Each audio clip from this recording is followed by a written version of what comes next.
Hi hello வணக்கம் and welcome to this is movies review Tamil. இந்த movie ரிவ்யூவில் SK நடிப்பில் வெளிவந்திருக்க பராசக்தி இந்த மூவியோட ரிவ்யூ பற்றி தான் பார்க்க போகிறோம்.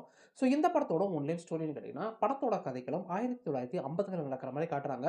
அந்த டைமில் ஹிந்தி திணிப்புக்கு எதிராக தமிழ்நாட்டில் ஒரு பெரிய போராட்டமே நடந்துச்சு. அதில் புறநானூறு அணியில் இருக்கக்கூடிய எஸ்கே அமைச்சர்கள் வரக்கூடிய ஒரு ட்ரெயினை பார்த்தீங்கன்னா படத்தோட ஸ்டார்டிங்கில் கொளுத்தி விடுறாரு. அந்த ட்ரெயினில் ஏற்படக்கூடிய சண்டையில் படத்தோட வில்லனான ஜெயம் ரவிக்கும் இவருக்கும் பார்த்தீங்கன்னா முட்டிக்க ஆரம்பிக்குது. எஸ்கே தப்பிச்சு போனாலும் அவரோட ஃப்ரெண்ட் பார்த்தீங்கன்னா நெருப்புல கருகி இறந்து போயிடுறாரு. இதனால வெக்ஸான எஸ்கே போராட்டம்லாம் ஒன்றும் வேணாம், அவன் போய் படிச்சு குடும்பத்தை காப்பாற்றக்கூடிய வழியை பாருங்கன்னு சொல்லிட்டு இவரும் பார்த்தீங்கன்னா ரயில்ல வேலைக்கு சேர்ந்துறாரு. இப்ப சில வருடங்கள் கழிச்சு மறுபடியும் இந்த இந்தி பிரச்சனை பெரும் பூதாகரமா எடுக்க, இதுக்கப்புறம் இந்த கதையில் நடந்த சுவாரஸ்யங்கள் என்ன, ஹிந்தி திணிப்புக்கு எதிராக எஸ்கே மறுபடியும் என்னென்ன மாதிரியான ஆக்ஷன் எடுத்தாரு, இதற்கிடையில ரவிமோகனுக்கும் எஸ்கேக்கும் எப்படியெல்லாம் முட்டிக்கிச்சு, இந்த மொழி போர் இறுதி கட்டத்தை அடைஞ்சதா இல்லையான்றதுதான் இந்த படத்தோட மொத்த கதை. இந்த படம் பார்த்தீங்கன்னா ஒரு பீரியட் படம். 1950களில் இருந்து 70க்குள்ள பார்த்தீங்கன்னா மொழி போர் தமிழ்நாட்டில் மட்டும் இல்லை, தென்னிந்தியாவில் நிறைய இடங்கள்ல பெரிய பூதாகரம் எடுத்துச்சு.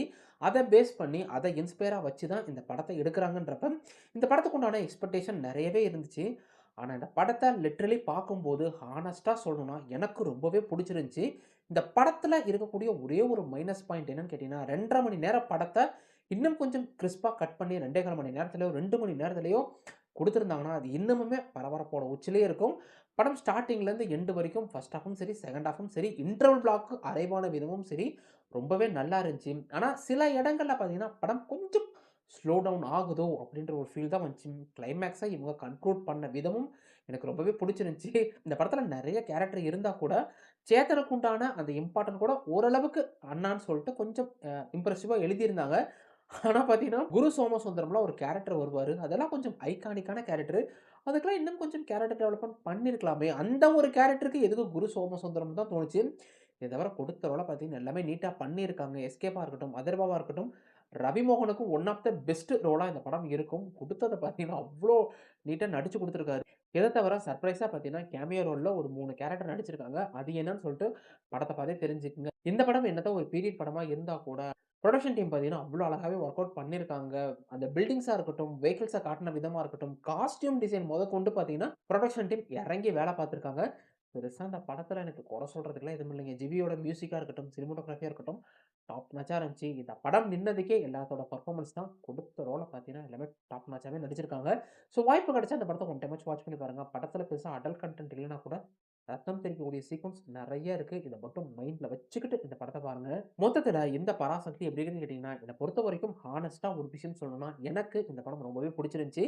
படத்துல இருக்க ஒரே ஒரு மைனஸ் பாயிண்ட் என்னன்னு கேட்டீங்கன்னா, 2 1/2 மணி நேரம் படத்த சுருக்கி 2 1/4 மணி நேரத்திலயோ, 2 மணி நேரத்திலயோ குடுத்திருந்தாங்கன்னா, இன்னமுமே படம் பரபரன்னு பத்திக்கிட்டு போயிருந்திருக்கும். உண்மையிலுமே படம் பத்திக்கிட்டு தான் போகுது. சில இடங்கள் பார்த்தீங்கன்னா, அந்த ரொமான்டிக் சீன் அது இதுன்னு சொல்லிட்டு கொஞ்சம் லெட் டவுன் பண்ற மாரி இருக்கு. அது தவிர படம் பார்த்தீங்கன்னா, ஃபர்ஸ்ட் ஹாஃப்பும் சரி, செகண்ட் ஹாஃப்பும் சரி, இன்டர்வலுக்கு இவங்க அரைவான விதமும் சரி, ரொம்பவே நல்லா இருந்துச்சு. படம் டோட்டலா நின்னது எல்லாத்தோட பெர்ஃபார்மன்ஸ் தான்.